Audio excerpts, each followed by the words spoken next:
politik identitas yang melekat pada warga Banten itu menginginkan pisah dari Jawa Barat. Bukan hanya pisah secara administrasi wilayah bahwa Jawa Barat Banten, tapi juga segala sesuatu yang berbau-bau priangan itu mau diputus saat itu. Banten harus punya kampus sendiri, Banten harus punya media sendiri, dan Banten punya identitas-identitas yang memang melekat pada kebantenannya. Dan salah satunya adalah media massa Kabar Banten yang waktu itu masih Fajar Banten. Ya.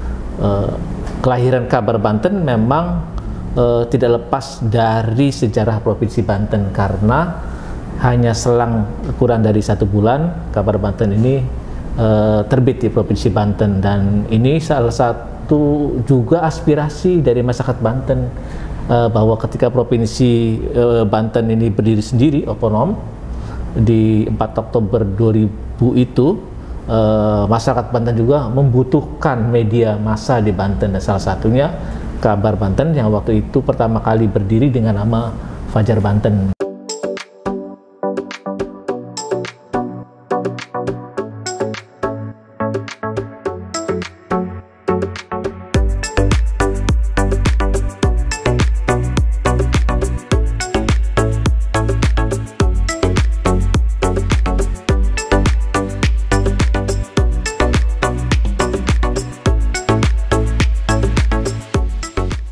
Assalamualaikum warahmatullahi wabarakatuh, Sobat Kabar Banten. Bertemu lagi bersama saya Irfan Mutaha di program Progres Kabar Banten, edisi spesial HUT ke-23 Harian Umum Kabar Banten.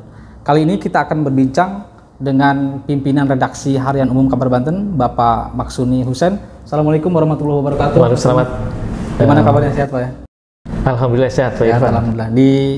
Selain ada Pak Maksuni, kita juga sudah hadir bersama kita yaitu Bapak Muhammad Arif Kirdiat. Beliau ini sebagai Ketua Yayasan Relawan Kampung Indonesia, juga aktivis sosial dan juga tokoh muda Provinsi Banten. Assalamualaikum warahmatullahi wabarakatuh, Arif. Waalaikumsalam warahmatullahi wabarakatuh, Bang Irfan. Kabarnya sehat ya? Alhamdulillah sehat. Alhamdulillah sehat. Sudah keliling kampung, Arif ya? Alhamdulillah. Kewajiban. Se-Indonesia. Pak Suni, karena ini adalah edisi Harian Umum Kabar Banten ya, seperti yang kita ketahui, Senin tanggal 30 Oktober 2003 itu Kabar Banten menginjak usia yang ke-23 tahun begitu ya. Ini mungkin bisa diceritakan nih, ini 23 tahun Kabar Banten kan kalau dilihat dari usia sudah remaja, lebih dari remaja mungkin begitu ya. Bisa diceritakan Pak Suni perkembangan Kabar Banten sejauh ini? Iya, terima kasih Pak Irfan, Pak Arif Kirdiat. Izin dulu. Sobat Kabar Banten, tentu saya sangat senang ya bahwa dinamika media massa di Provinsi Banten, Kabar Banten masih eksis lah ya di 23 tahun ini. Tentu saja banyak hal, memori dan kontribusi yang diberikan Kabar Banten selama 23 tahun, dan sampai usia 23 tahun ini tentu banyak peran lah ya. Bukan hanya peran secara internal di kami, para wartawan, para karyawan, tapi juga peran masyarakat Provinsi Banten. Salah satunya adalah berbagai kalangan, termasuk kalangan anak muda, kalangan aktivis, pemerintah, dan berbagai elemen masyarakat itu sangat terlibat. Sehingga Kabar Banten ini sampai mau mendekati nanti genap 23 tahun pada 30 Oktober 2023. Kelahiran Kabar Banten memang tidak lepas dari sejarah Provinsi Banten, karena hanya selang kurang dari 1 bulan Kabar Banten ini terbit di Provinsi Banten, dan ini salah satu juga aspirasi dari masyarakat Banten bahwa ketika Provinsi Banten ini berdiri sendiri otonom di 4 Oktober 2000 itu, masyarakat Banten juga membutuhkan media massa di Banten, dan salah satunya Kabar Banten yang waktu itu pertama kali berdiri dengan nama Fajar Banten. Jadi sejarahnya cukup panjang dan tidak bisa dilepaskan dari peran masyarakat Provinsi Banten, dari seluruh elemen masyarakat. Jadi kita harus bersyukur, kami bersyukur karena sampai 23 tahun ini kami masih terus dipercaya oleh masyarakat Banten, sehingga masih terus menjalankan usaha kami dalam rangka mencerdaskan kehidupan masyarakat, kemudian juga mengawal pembangunan di Provinsi Banten dan berperan aktif dalam berbagai kegiatan masyarakat.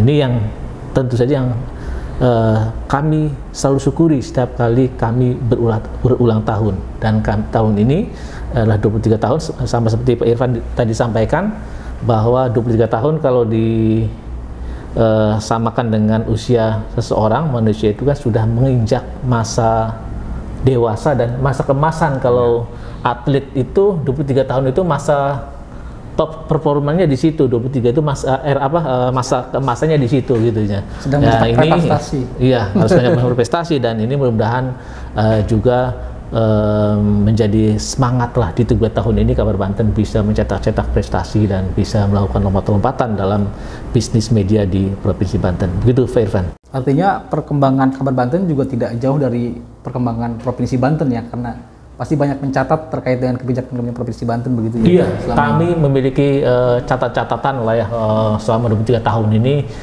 dinamika pembangunan di Provinsi Banten, baik yang bagus maupun yang kurang dan sebagainya. Ini dokumen-dokumen ini tetap kita miliki lah gitu. Jadi potret selama 23 tahun kami secara umum mengetahui lah bagaimana perjalanan pembangunan di Provinsi Banten, dan ini harus disadari juga oleh pemerintah daerah bahwa di samping elemen lain, memang media massa itu juga berkontribusi dalam dinamika pembangunan. Tidak boleh disepelekan atau dipandang sebelah mata gitu ya. Media massa juga bagian dari unsur yang berperan dalam pembangunan.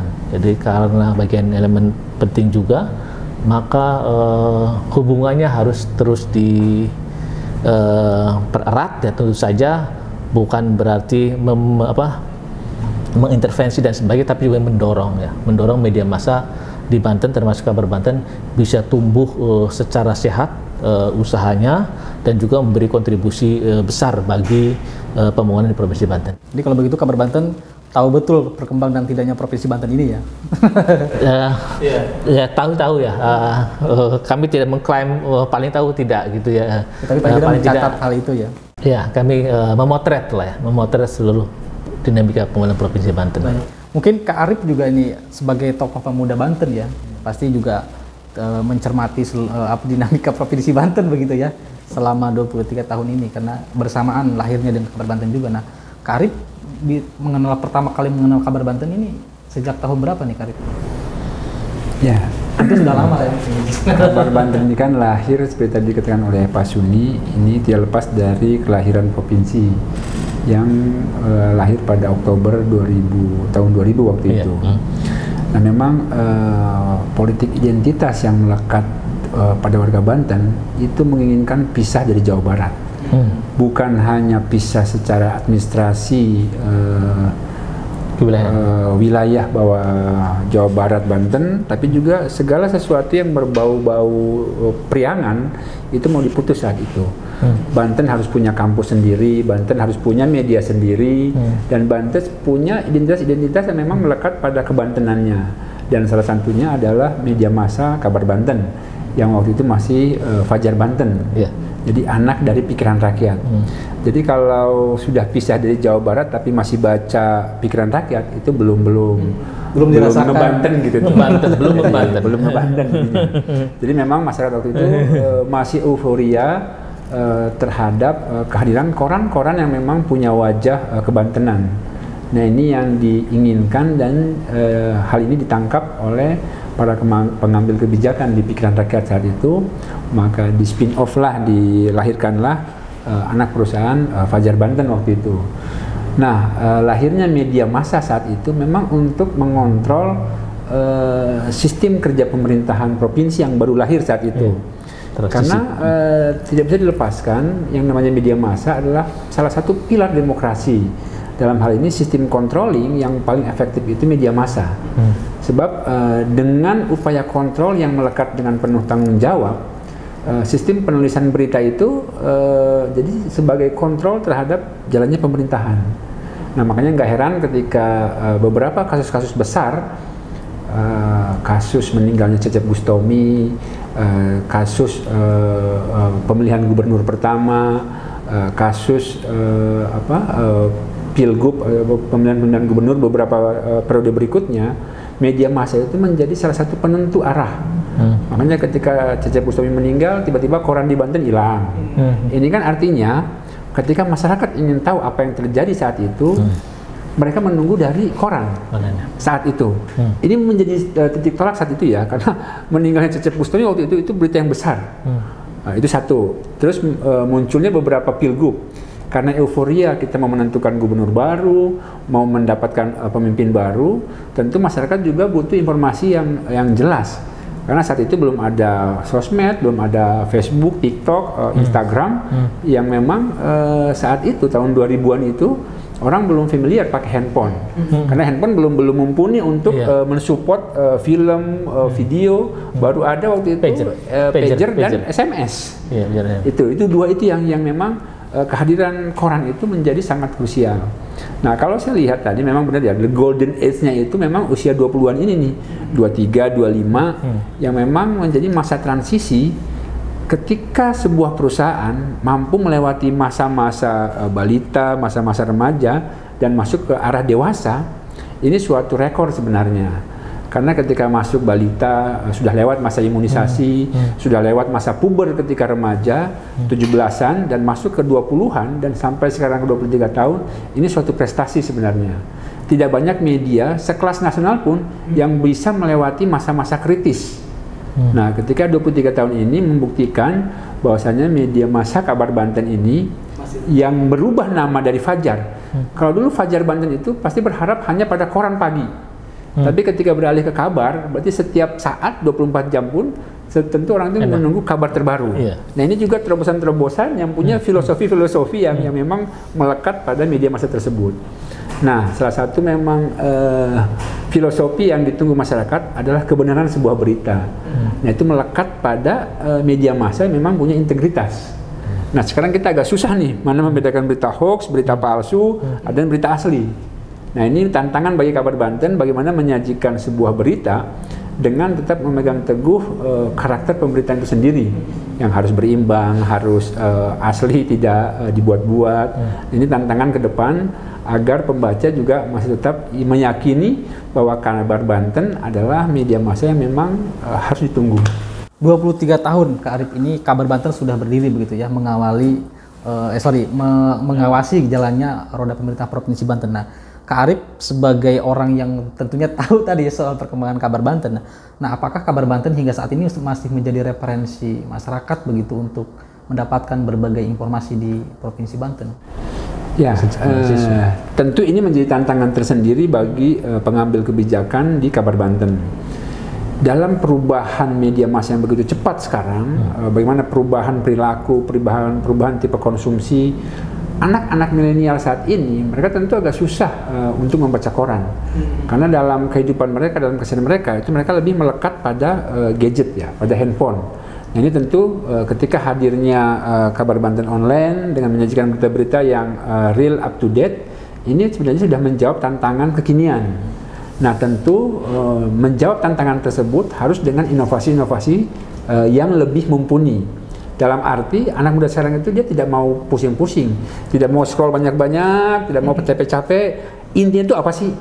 Nah, itu makanya kecepatan sebuah berita, kemudahan dalam membacanya, ini harus ditangkap sebagai sebuah tantangan. Makanya kenapa TikTok itu lebih disukai, karena lebih mudah, tinggal nonton, lihat, oh maksudnya begini. Ini tantangan yang harus diambil alih. Bagaimana peralihan dari Facebook yang sudah zaman old sekarang pindah ke Instagram terlalu ruwet, pindah ke TikTok. Ini kan perubahan-perubahan perilaku, perubahan-perubahan yang harus ditangkap oleh para pengambil kebijakan di Kabar Banten.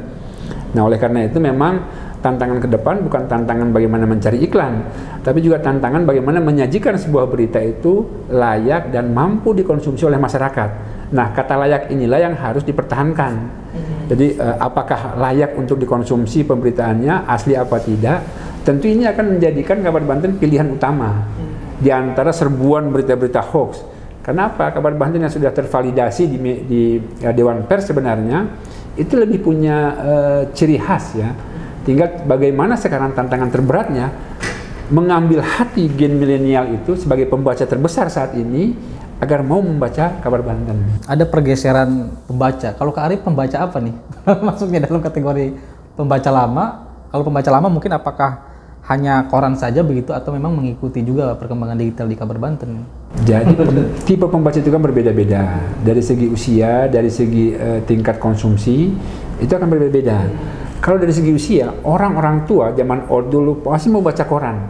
Tapi kenyataannya di lapangan, loper koran pun sudah tidak di lampu merah. Udah nggak ada. Ini artinya sudah berubah. Orang tua mau tidak mau akan mengikuti jalur perpindahan teknologi saat ini. Mau nggak mau mereka itu dipaksa untuk buka handphone juga, buka laptop juga untuk membaca berita. Tapi namanya sebagai pembaca terbesar itu mau tidak mau tetap milenial. Mereka yang menguasai pasar, mereka yang menguasai keadaan sekarang. Dan mau tidak mau, para pemilik media itu dipaksa oleh mereka harus mengikuti keinginan mereka. Ini tantangan buat kabar Banten, bagaimana dalam memberikan penyajian itu untuk meraih hati para pembaca milenial, namun tidak melupakan kisi-kisi yang diinginkan oleh para pengambil kebijakan. Tentu orang-orang tua yang sekarang duduk di pemerintahan juga berbeda keinginannya. Nah, ini menggabungkan beberapa keinginan dalam satu sajian berita, ini tantangan tersendiri sebetulnya. Tapi tantangan itu kalau misalnya bisa dibuat, diolah sedemikian rupa, tentu menjadi sajian yang menarik. Nah, ini dikembalikan ke kabar Banten nantinya, mau seperti apa gimana, tapi pasar itu di big market gitu. Ini pasar besar yang tinggal kokinya nih mau masak cara apa. Apakah kabar Banten siap menyajikan kecepatan, itu begitu keakuratan. Kan kalau cepat tidak akurat bahaya juga. Akurat tapi terlalu lambat, ini pasar sudah keburu lari ke penyaji berita lain. Makanya hal-hal seperti itu memang harus lebih dilihat sebagai peluang dan tantangan. Ya, banyak tantangan ini Pak Suni tadi sudah dijabarkan oleh Pak Arif ya. Nah, ini selama 23 tahun apakah kabar Banten sudah memang sejak lama juga sudah menganalisa akan adanya perkembangan ini ya. Begitu. Nah, saat ini jawaban kabar Banten dalam menyajikan informasi di Provinsi Banten begitu, apakah masih koran tersedia begitu ya? Kalau disediakan apa alasannya begitu ya? Atau kemudian sudah beralih ke digital, dan beralihnya itu apakah akan meninggalkan koran, bentuk korannya, atau memang akan terus konsisten menyajikan informasi dari berbagai platform media itu gitu? Iya, kabar Banten sebenarnya sudah memetakan lah tantangan-tantangan ke depan, termasuk saya, karena saya sudah cukup lama di kabar Banten. Transformasi itu sebenarnya sudah dilakukan sejak 2009 ketika manajemen pusat mengubah nama Fajar Banten itu menjadi kabar Banten. Memang perubahan itu kan pasti menimbulkan perubahan kontra, dan di internal kami juga banyak tidak setuju lah dengan perubahan nama itu. Nah, yang waktu itu memang kita menangkapnya bahwa perubahan nama itu bagian dari strategi networking ya, karena menyadari bahwa era ke depan itu memang era networking ya, bagaimana kemudian membangun jaringan lebih banyak lagi gitu waktu itu. Dan kami sejak 2009 itu melakukan perubahan-perubahan, dan memang baru dilakukan secara penuh itu transformasi digital itu kita baru 2017 ya. 2017 berarti 2017. Belum lama ini berarti ya? Iya, 2017. Memang sebelumnya kita ada online ya, tapi masih sebatas pemindahan edisi cetak ke website lah waktu itu ya, karena memang era waktu itu masih begitu, yang hanya media online itu hanya 1-2 lah nasional itu, dan masih dianggap hal yang masih aneh waktu itu. Kami waktu itu mengikutinya, kemudian membuat website, tapi kita secara penuh mendeklar kabar Banten bahwa transformasi digital itu tahun 2017 ya. Kami kemudian membuka platform-platform digital yang lainnya, media sosial officialnya kami Instagram, kemudian channel YouTube, kemudian diikuti dengan Facebook, Twitter, dan terakhir kita melakukan akun medsos di TikTok yang perkembangannya luar biasa juga, sampai oleh Arif tadi bahwa memang sudah ada pergeseran di medsos juga ya. Ketika waktu itu Facebook kemudian beralih ke Instagram, sekarang ramenya masyarakat itu di TikTok, dan itu salah satu transformasi yang kita lakukan. Memang konsepnya adalah konvergensi ya. Konvergensi ini memang konsep yang bagus, tapi dalam pelaksanaannya memang membutuhkan upaya yang kerja keras lah ya. Bagaimana mengkonvergensi berbagai platform berbasis media cetak dengan penopang platform digital. Ini yang berbeda-beda penafsiran kebijakannya ini yang kemudian membedakan lah perusahaan media satu dengan yang lain ini. Bagaimana kemudian melakukan konvergensi yang tadi yang sesuai karakter masyarakatnya, karakter pembacanya ini kan tiap daerah mungkin berbeda, Kang Irfan, dan kami menganggap tantangan ini hal yang positif ya, dan kami merasakan bahwa adaptasi terhadap perkembangan sekarang ini memang belum bisa melakukan lompatan, tapi paling tidak kita tidak ketinggalan jauh lah gitu. Platform digital kita, Instagram kita sudah di atas, pengikutnya kita sudah di atas 100.000 ya, 100.000. Jadi untuk di media mainstream di Banten, kita masih yang punya koran itu yang masih tertinggi lah ya di Banten ya. Kemudian YouTube kita juga sudah mau mendekati 15.000, TikTok juga udah mau ke 15.000 dan yang lainnya, dan beberapa program kita juga mulai mengkonvergensi tadi ya. Podcast ini salah satunya ya, mengikuti perkembangan, walaupun tentu perlu inovasi-inovasi dan terus yang baru ya ke depan lah ya, karena masyarakat pasti tidak lama di digital itu. Konsistensi itu harus melakukan lompatan-lompatan lagi, kreativitas baru, inovasi baru supaya orang tidak jenuh lah ya. Podcast mungkin sampai sekarang masih digandrungi, tapi tahun 2024 mungkin bisa jadi udah bergeser gitu ya. Sudah bergeser gitu ini ya, karena digital ini tidak akan berlangsung lama lah gitu, sehingga kemudian paling tidak paling lama katanya 5 tahun lah dalam kondisi bahwa sudah 5 tahun itu sudah jenuh, sudah harus melakukan inovasi-inovasi baru lah, dan ini tantangan bagi SDM di Kabar Banten lah untuk senantiasa berkreativitas, berinovasi, dan kami manajemen, saya selaku redaksi juga selalu berupaya fasilitasi, memberi kesempatan kepada anak-anak muda untuk mengembangkan diri lah ya, eranya anak-anak muda sekarang ini.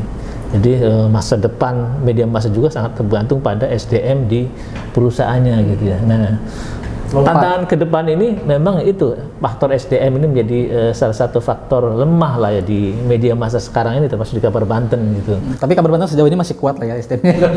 Dikuat-kuatkan gitu. Dikuat-kuatkan. Ya, pasti ini ada lompatan demi lompatan yang sudah dilakukan oleh Kabar Banten ya, karena adaptasi kebutuhan pembaca tadi ya begitu ya. Nah, tadi ada yang nyeletuk dari Karim. Dulu banyak loper. Banyak penjual koran di jalan-jalan. Sekarang sudah tidak ada gitu. Gimana tuh, Pak? Iya, perkembangan zaman tidak bisa dilawan lah tadi ya. Tapi bagaimana kemudian tadi mengambil strategi yang orang bisa tetap cetak, tetap dibaca, dan sampai saat ini cetak koran ya ini masih menjadi rujukan lah, referensi bagi pengambil kebijakan itu. Mana titik poin pentingnya dicetak ya? Satu, cetak itu menjadi masih media verifikasi pertama lah ya terhadap serangan gempuran informasi hoax ya. Kalau media sosial itu kan rawan bercampur dengan hoax gitu. Baik diedit, kemudian juga yang lainnya gitu, diambil informasinya, diacak, kompilasi dan sebagainya, tapi cetak sangat susah di otak-atiknya gitu. Ini sebenarnya keunggulan media cetak begitu. Karena kalau cetak tidak mungkin diganti dalam begitu ya. Susah ya. Dan cetak itu kan verifikasi yang paling ketat lah ya, karena memiliki waktu yang cukup. Dimulai dari wartawan menulis berita, kemudian diedit oleh editor, ada kekurangan, diperbaiki oleh editor, kemudian dikoreksi lagi gitu ke jenjang yang tingginya lagi, editor bahasa.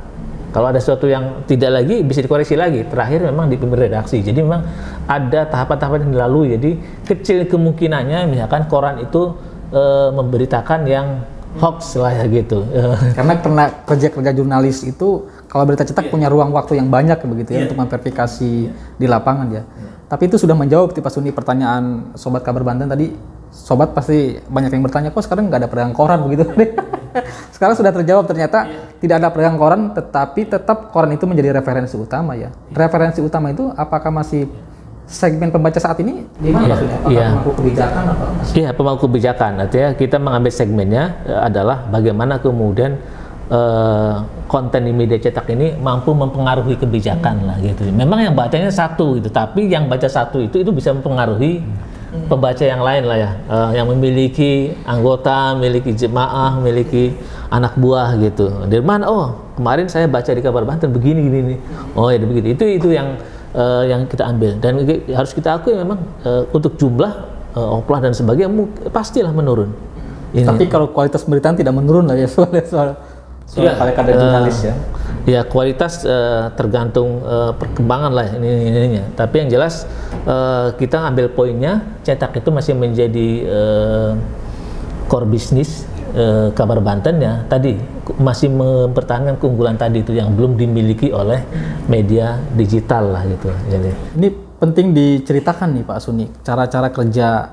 Kan sekarang mungkin sobat Kabar Banten juga mungkin kali bertanya ya, Kabar Banten menyajikan media online begitu ya, kemudian media cetak, bagaimana sistem kinerja jurnalis teman-teman di Kabar Banten ini dalam menyajikan informasi dicetak dengan yang di online begitu? Iya, ini bisa bercerita ya. Memang perubahan mindset kerja wartawan ini saya mengalami gitu ya. Artinya perubahan dari edisi cetak ke online yang kalau cetak itu ada namanya istilahnya deadline ya. Ada waktu deadline, misalkan kami menetapkan deadline jam 21 ya wartawan. Tapi kalau di online itu kan tidak ada deadline. Berbasis real time lah. 24 jam itu ini ya. Nah, dari kebiasaan wartawan itu kalau habis peliputan nulis beritanya nanti aja, kalau sudah di kantor nunggu jam 7 malam baru diketik gitu, itu mengubah ke real time itu sesuatu yang tidak mudah ya, mengubah kebiasaan itu. Dan kita coba melakukan lompatan itu ya dipaksa oleh keadaan itu pada saat pandemi COVID-19 itu cukup membantu ya, memaksa kebiasaan lama itu diubah total gitu ya. Itu cukup memuluskan lah ya transformasi atau kebiasaan wartawan yang selalu menulis berita menunggu sampai deadline itu mulai tidak lagi gitu ya. Ini juga dampak dari manfaat dari COVID-19 itu bagi perubahan kinerja wartawan itu cukup bagus sih, dipaksa begitu. Karena online dituntut cepat ya dalam menulis berita, menyajikan informasi. Iya, dan memang segmen-segmen pembaca berbeda antara cetak dan online lah ya. Kalau dulu kan kalangan tua, kalangan pembaca itu masih kalau di online belum cukup lah, belum dianggap berita kalau belum ada dicetak begitu. Ini bukan berita dianggapnya dulu sebelumnya. Kalau sekarang sudah agak berubah gitu ya. Kalau sudah ada dicetak, kayaknya masih ada kurang lengkap itu. Online-nya mana? Yeah. Linknya di-share sih. Nah, gitu. Itu jadi menunjukkan bahwa memang sudah mulai bahwa kebutuhan pembaca itu tidak cukup satu cetak lah. Mungkin tadi kalau online kan banyak keuntungannya, itu bisa di-share ya. Bisa di-share linknya, bisa baca langsung gitu. Kalau cetak kan misalkan yang pandangan matanya sudah kurang kan kadang udah malas ya. Tapi kalau di online mungkin masih bisa di mana-mana, ataupun dibawa. Kalau koran kan susah dibawa kemana-mana misalkan ya, ribet dan sebagainya. Kalau di online tinggal cukup di gadget sudah buka begitu, dan bisa di-share karena eranya media sosial. Di grup-grup itu kalau tentang beritanya ada, dia tampil di-share kan ke mana-mana. Dan jadi istilah pembaca kami itu begitu, minta link beritanya ya, gitu. Jadi si pembaca juga bisa lebih cepat dia menerima informasi ya. Iya, karakter perubahan perilaku pembaca itulah yang tadi sampai oleh Pak Arit harus disikapi oleh kita Kabar Banten ya, ke depan di tantangan di 23 tahun Kabar Banten ini. Oke. Mungkin ini Kak Arif juga tahu nih, pasti ada sisi keuntungan ya. Ada keuntungan juga, mungkin ada sisi kerugian nih bagi pembaca masyarakat Banten begitu ya kan. Tadi disebutkan bahwa berita online itu ya banyak diserang hoax gitu ya, tetapi kemudian verifikasinya ada bisa dicetak di koran begitu. Nah, dinamika di masyarakat, Kak Arif sebagai aktivis sosial nih yang tentunya banyak berkecimpung dengan masyarakat, gimana Pak? Ada nggak nilai keuntungan dari masyarakat gitu dari dinamika yang perkembangan media saat ini? Kalau saya pribadi melihatnya justru lebih menguntungkan sistem online sekarang. Karena untuk mengkritisi kinerja pemerintah, kita nggak perlu repot-repot. Dengan adanya link misalnya dari Kabar Banten, kita tinggal kirim kepada pengambil kebijakan, mau eksekutif, mau legislatif atau yudikatif, lebih cepat. Karena apa? Biasanya data yang ditampilkan dalam media massa itu data real di lapangan. Dibanding misalnya, mohon maaf, data BPS, data-data dari pemerintah lain. Itu kan banyak harus nunggu sekian, nunggu persetujuan ini itu, nunggu ABS gitu, asal Bapak senang. Ini yang bahaya sebenarnya. Tapi kalau media massa sebagai penjaga pilar demokrasi, itu kita lebih enjoy dalam memberikan data ya. Jadi kalau kita sudah berikan data, berarti faktanya ada di lapangan. Kayak beberapa kasus misalnya, kasus-kasus stunting yang sedang ramai sekarang, kasus gizi buruk ini kan kasus-kasus lama. Cuman bahasanya aja diperhalus stunting. Orang daerah nggak tahu, orang kampung nggak ngerti. Stunting teh naon, apa ini stunting. Tapi kalau diberitakan bahwa stunting ini kurang gizi buruk, bahwa ini kebutuhan gizinya yang kurang terpenuhi, dan itu harus dipahami oleh masyarakat. Nah, anak-anak muda itu harus lebih diajak ya, ditarik ke ranah pengambil kebijakan. Jadi dengan adanya TikTok saya senang bahwasanya anak-anak muda itu lebih paham apa yang terjadi di masyarakat. Dan ini lebih kehati-hatian pengambil kebijakan itu lebih agak terpagari sebenarnya. Jadi para pengambil kebijakan pun agak hati-hati sekarang. Apa berita yang viral misalnya detik ini, menit ini, jam ini, itu lebih cepat viralnya dari tautan-tautan yang sudah dikirim ke grup-grup WhatsApp, dikirim ke TikTok, kemana, itu lebih ditakuti para pengambil kebijakan. Makanya mereka bilang, coba kirim linknya, coba lihat ini dulu, gitu. Jadi kalau saya pribadi ataupun sebagai aktivis sosial lebih senangnya apa? Real time itu bisa langsung ketahuan, bisa kirim ke teman-teman di DPRD, bisa kirim ke teman-teman di dinas bahwa ini loh mau pakai data mana sekarang nih, mau data yang ada di BPS, mau data yang ada di pemerintah, atau mau data yang ada di media massa. Kan sekarang itu nggak harus nunggu sekian tahun ikut musrembang dulu, nggak harus nunggu sekian bulan harus persetujuan DPRD. Tapi kalau sudah ada data real dari media massa, misalnya Kabar Banten memberitakan hari ini, misalnya apa? Ada gizi buruk di Kasemen, gizi buruk di Ujung Kulon, gizi buruk di Baya, kan cepat. Dalam teknologi yang cepat berkembang, seharusnya efek dari pemberitaan yang lebih cepat dengan teknologi digital, TikTok, Facebook, Instagram atau Twitter, itu harusnya pemerintah itu lebih cepat juga penanggulangannya. Jadi nggak harus menunggu seperti pemadam kebakaran. Ketika kebakaran sudah berkobar, sudah habis, baru datang. Kan kayak polisi India jadinya. Nah, ini harus dirubah. Ketika media massa merubah misalnya pola perilaku dan kinerja, pemerintah pun harus merubah. Kebijakan-kebijakan itu harus cepat juga. Jadi jangan sampai nanti kebakaran sudah selesai, gizi buruk udah meninggal anaknya, baru datang bantuan, itu nggak bisa. Harus berubah juga. Makanya dengan Kabar Banten yang bisa bertahan 23 tahun, para pengambil kebijakan di eksekutif, legislatif atau yudikatif, itu mereka juga harus lebih cepat penanganannya. Itu sih pandangan saya secara pribadi ya, yang berkecimpung di bidang sosial. Berita yang cepat. Tadi ini menarik nih Kak Arif, tapi kemudian dengan kecepatan itu kadang, ini mungkin nanti Pak Suni menjelaskan bagaimana kerja-kerja jurnalis untuk memastikan kecepatan menyajikan informasi itu, tetapi juga berita itu bisa akurat begitu ya. Nah, ini Kak Arif sebagai aktivis sosial yang sudah keliling kampung ya, mungkinkah masyarakat pernah mengeluhkan mendapatkan informasi yang kurang akurat begitu dari media online begitu ya? Kalau masyarakat secara umum itu tidak mempersoalkan apakah berita ini akurat atau tidak. Yang paling banyak merasa resah itu pada pengambil kebijakan, eksekutif dan legislatif. Mereka yang paling resah. Karena apa? Oh, ini kan belum diputuskan, ini kan belum diturunkan, ini kan belum ini. Sedangkan masyarakat kan tidak mau tahu. Mereka itu butuh cepat. Ketika cepat berita yang didapat, cepat juga harus ada penyelesaiannya oleh pemerintah. Berbanding lurus harusnya nih antara kecepatan berita dengan keakuratan yang disajikan oleh media massa dengan cepat tanggapnya pemerintah menyelesaikan masalah. Nggak perlu hitungan bulan, hitungan hari, atau hitungan jam.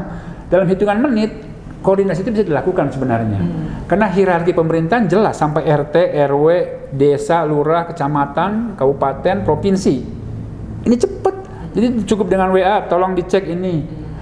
Gubernur memerintahkan misalnya dinas minta tolong kepada bupati kepada camat, lurah pada RW, RT. Selesai. Dalam hitungan menit itu selesai. Seharusnya. Tapi kan kembalikan political will-nya, mau apa enggak. Jadi nggak ada lagi sekarang itu harus nunggu orang mau dibawa ke rumah sakit lama, minta dulu rujukannya gimana, seperti apa, udah nggak bisa.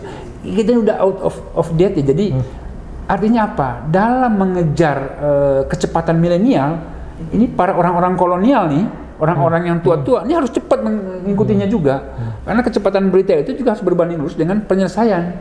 Jadi istilah kata itu kita itu nggak bisa lagi menuju perubahan itu dengan deret hitung 1, 2, 3, 4, nggak bisa. Kita harus mengajar dengan deret ukur 1, 3, 7, 11. Jadi kayak gitu. Jadi perubahan itu perubahan ada. Nah, perubahan penyelesaian masalah para pengambil kebijakan harus cepat juga. Gitu. Ini penting nih, harus secepat menyajikan informasi ya. Iya, jadi ada dua arah dalam arti gini. Ketika berita nih sudah ada kabar begini, verifikasi sudah dilakukan oleh wartawan. Tinggal pengambil kebijakan yang mau menyelesaikan masalah. Tugas pembawa berita menyajikan berita secepat mungkin. Ya, kepada pembaca, entah itu pembacanya orang tua, anak muda segala macam, bahwasanya di daerah ini, di kampung ini ada masalah. Nah, pengambil kebijakan yang membaca berita ini harus cepat juga tanggap. Jadi jangan udah kayak baik. Enggak. Suatu hal yang harus diselesaikan kalau ditunda itu akan menimbulkan ekses lain. Eksesnya apa? Dalam bidang kesehatan, kalau ini nggak ditangani dengan cepat, ini masalah nyawa. Dalam bidang pendidikan, kalau sekolah itu ambruk, ini menangguhkan hak untuk mendapatkan pendidikan bagi anak sekolah.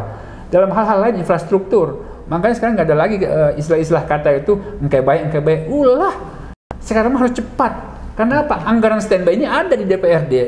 Nah, Kak Arif, Kabar Banten tadi kata Pak Suni sudah beradaptasi dengan perkembangan digital ya. Artinya informasinya sudah disajikan secara cepat oleh teman-teman jurnalis di lapangan.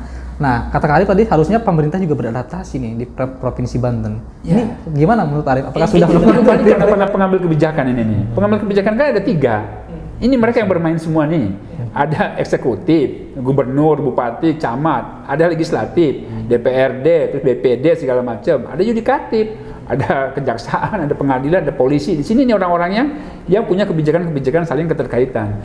Yang paling berbahaya ketika ada suatu berita yang sudah disajikan tapi ditutupi. Ini berbahaya ini.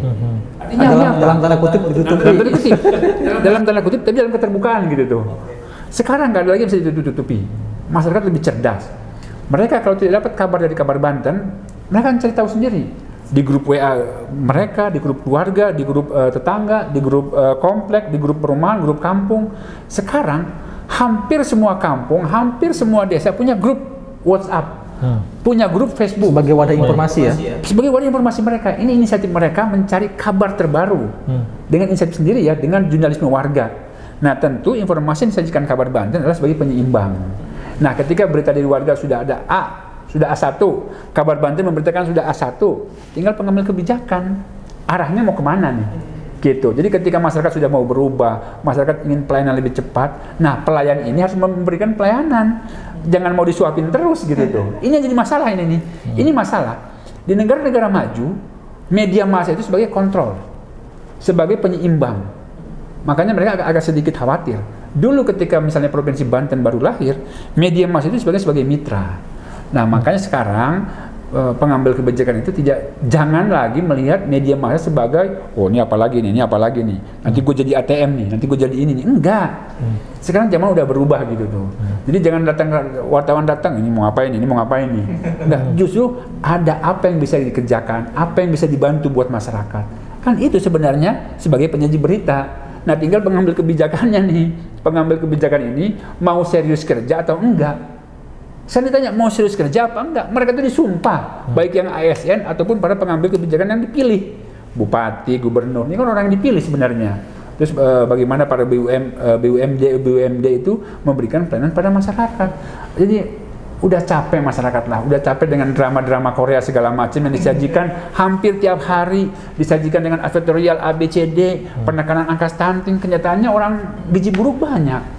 Karib, kalau saya lihat memang ada yang harus disinergikan ya antara kinerja jurnalis tadi ya, menyajikan informasi, kemudian juga kinerja OPD begitu dalam penanganan masalah yang disajikan secara cepat oleh jurnalis. Nah, ini kayaknya penting nih Pak Suni untuk dijelaskan karena kan sekarang marak berita hoax ya. Nah, di sisi lain kan berita yang cepat disajikan ya tadi saya bilang agak rawan gitu kan, karena dengan cepat mungkin juga salah ketik dan sebagainya. Nah, ini penting disampaikan kepada sobat Kabar Banten nih, agar juga berita Kabar Banten menjadi referensi yang kuat bagi pemangku kebijakan tadi kata Kak Arif tadi. Nah, ini kerja-kerja yang sebenarnya dilakukan oleh teman-teman Kabar Banten nih di lapangan itu gimana tuh Pak Suni? Apakah normatifnya memang memakai rumusan karya-karya jurnalis atau memang ada teknis lain yang bisa dilakukan? Iya, seiring dengan perkembangan zaman, teknologi makin cepat dan sebagainya, masyarakat juga butuh informasi yang cepat. Kami juga melakukan terobosan. Kalau selama ini yang kita tahu, jurnalisme itu berpedoman pada kode etik jurnalistik ya, menerapkan prinsip 5W1H dan sebagainya. Di dunia digital kami itu memperluas pedoman etika jurnalis itu dikembangkan lagi. Kami memiliki panduan sendiri yang dinamakan itu buku putih ya. Buku putih ini buku panduan yang disusun bersama kami, tim dari induk kami Pikiran Rakyat itu. Rujukannya tetap pada undang-undang pers, tapi diperluas ya, dikembangkan kembali gitu ya. Misalnya tadi bagaimana melakukan konfirmasi informasi yang beredar di media sosial itu ya. Klarifikasi seperti apa? Nah, itu yang diatur di kami gitu. Misalkan harus ada konfirmasi langsung pada pemilik akun, misalkan begitu. Itu baru disebut konfirmasi gitu ya. Kemudian misalkan harus dicek kembali gitu ya, ini ya. Foto yang beredar itu melalui cek ke fakta dulu, apakah ini hoax apa enggak begitu ini. Itu ada pedomannya di buku putih kami itu, sehingga terpagarilah tadi buku putih ini menjadi panduan bagi kami para jurnalistik supaya tidak bermasalah secara hukum.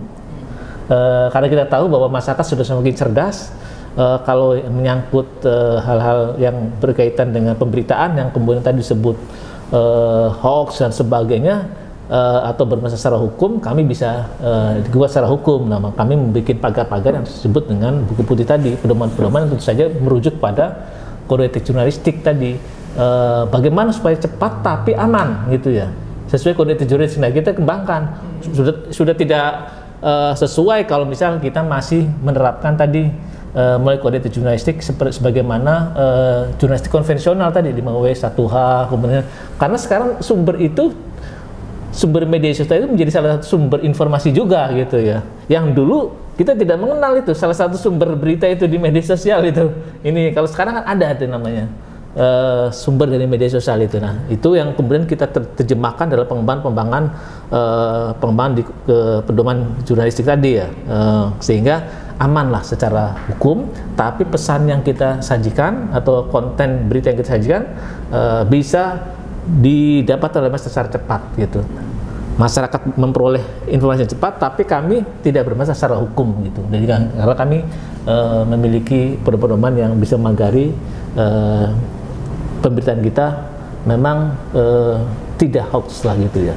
Ketika tidak hoax itu akan menimbulkan trust dari pembaca gitu ya. Ketika ada suatu peristiwa, kalau yang diketik di Google-nya itu sudah beredar kemana-mana, tapi pembaca belum yakin gitu. Kalau belum yakin, dia pasti akan cari gitu ya.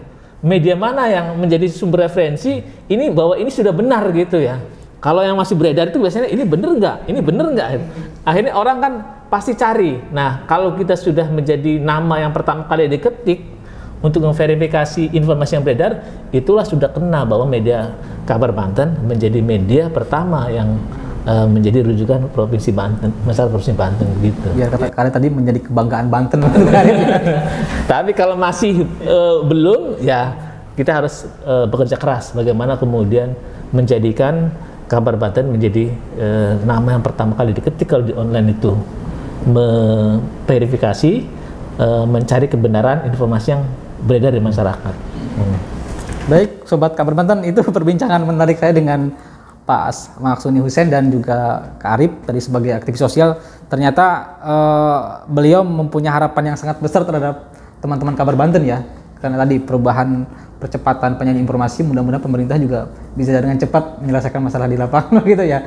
Ya Kak Arif, di momentum HUT Kabar Banten yang ke-23 tahun ini ya, karena tadi sudah mengenal lama Kabar Banten, ada yang mau disampaikan Kak Arif? Ya, Pak Arif memori lama gitu ya, karena Pak Arif Hidayat ini adalah yang mengenal Kabar Banten sejak masih belum mahasiswa, kemudian pergerakan masyarakat dan sebagainya. Beliau banyak tahu tentang Kabar Banten gitu. Pasti memiliki memori-memori lah yang masih diingat lah gitu. Kalau memori yang susah dan tidak bisa saya lupakan itu kedekatan saya dengan wartawan senior Kabar Banten ya. Itu almarhum Lukman Hakim. Jadi beliaulah yang memang memberikan gambaran bahwasanya berita itu boleh salah tapi tidak boleh bohong. Salah itu manusiawi. Tapi bohong itu haram. Udah haram. Terlarang keras di sebuah media massa. Nah itu memang petuah beliau sebagai wartawan senior yang selalu saya ingat, sebuah berita itu harus disajikan apa adanya, bukan apa adanya. Jadi bukan ada apanya ya. Ini yang beda ya. Ada apanya dan apa adanya. Ya, itu kata beliau. Jadi kalau sebagai wartawan katanya, ya sajikan saja berita itu apa adanya. Jadi kalau memang A, B, B, jadi bukan ABS. Jadi kalau kayak tadi saya masih greget ya, tiga sektor di Banten ini yang harus dikritisi terus, dikawal terus, itu bidang pendidikan, kesehatan, dan infrastruktur. Jadi Banten yang 23 tahun kemarin baru 4 Oktober dan Kabar Banten besok 30 Oktober ini saling keterkaitan. Jadi tiga pilar yang masih menjadi ganjalan Banten belum maju-maju terkait pendidikan. Banten ini tetangga Jakarta. Kalau tidak dikontrol oleh sebuah media massa akan berat. Jadi kabar tentang sekolah rusak, anak-anak belajar ngampar, ini kan berita keseharian di Banten Selatan. Tapi kalau tidak diberitakan, itu akan jadi peti es, akan selalu hilang di telan suasana yang baru terus. Jadi kita akan ternina-bobokan dengan kesejahteraan di Banten Utara. Terus masalah kesehatan. Banten Selatan ini hampir tiap bulan tuh ada pasien yang ditandu, ada pasien yang kesulitan ambulan, ada puskesmas yang tidak punya dokter. Ini kan berita-berita yang dalam orang Banten Utara, ini berita yang out of date gitu tuh, berita yang jadul, berita yang zaman Majapahit gitu tuh. Tapi di Banten Selatan berita ini masih ada, masih ada, faktanya ada, fakta ada. Kita bisa paparkan fakta-fakta itu tuh. Terus berita tentang infrastruktur Banten Selatan itu, waduh. Kalau kita masuk misalnya ke BSD, masuk ke Karawaci, itu udah Singapura banget lah gitu tuh. Tapi kalau kita masuk dikit belok ke Rangkas, masuk dikit belok ke Pandeglang, ini kan jauh. Banten itu punya bandara, Banten itu punya pelabuhan komersil maupun pelabuhan penyeberangan. Kalau saya lihat tidak layak lah warga Banten yang 13 juta jiwa ini hidup dalam dua dunia yang berbeda. Nah, tugas media massa itu menjembatani bahwa kabar-kabar di daerah itu seperti ini loh faktanya. Coba buang sedikit itu uang-uang di pusat itu, uang-uang di utara ke selatan. Banten itu punya ratusan industri. Satu industri kayak di Cikande itu bisa menyerap 40.000 tenaga kerja. Tapi kenyataannya Banten ini masih menjadi tertinggi untuk angka pengangguran. Ini PR besar buat para pengambil kebijakan ya. Dan itu dianggap biasa. Artinya apa? Pengambil kebijakan belum bisa memberikan harapan hidup yang layak buat masyarakatnya. Kenapa bisa? Artinya apa? Masyarakat lokal itu belum tertampung di dunia kerja. Masyarakat lokal itu masih ternina-bobokan, ya udah nggak usah lah. Dan masyarakat lokal itu punya hak. Mereka harus bekerja di situ.